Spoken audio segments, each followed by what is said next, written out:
সংস্কৃতি আমাক দি থৈ গৈছে আৰু এই সংস্কৃতিটো হ'ল যে আমি বৈষ্ণৱীৰ যিখন নৱবৈষ্ণৱ ব্যৱস্থা ইয়াতে আমি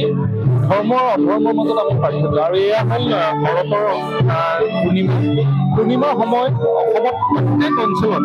ৰাস অনুষ্ঠিত কৰে পুতলা ৰাসেই হওক বা মানুহে আমাৰ উজনি অসমত যি ৰাস হয়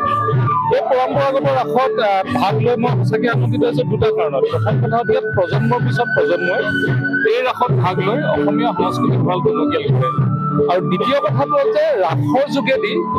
এটা সমন্বয় গঢ় লৈ উঠে সকলোৰে মাজত মিলা প্ৰীতি ভাৱ এটা বন্ধুত্বপূৰ্ণ ভাৱ আৰু এনেকুৱা এখন সমাজ যিখন সমাজ হয়তো আমাৰ গুৰুজনাই সৃষ্টি কৰা এটা সপোন দেখিছিলে আৰু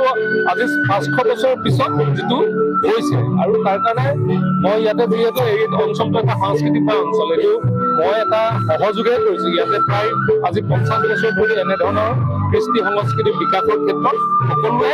স্বতঃস্ফূৰ্তভাৱে আপোনালোকে যদি চাই সৰু সৰু ল'ৰা ছোৱালীবিলাকো আপোনালোকে দেখিব যে তেওঁলোকে ভাগ লৈছে আৰু ইমান সুন্দৰভাৱে কৰিছে সেইকাৰণে মোৰ এটা ভাৱ হ'ল যে ময়ো যদি পাৰোঁ নাজানো কিমানখিনি পাৰিম কিন্তু এটা চেষ্টা কৰিছোঁ।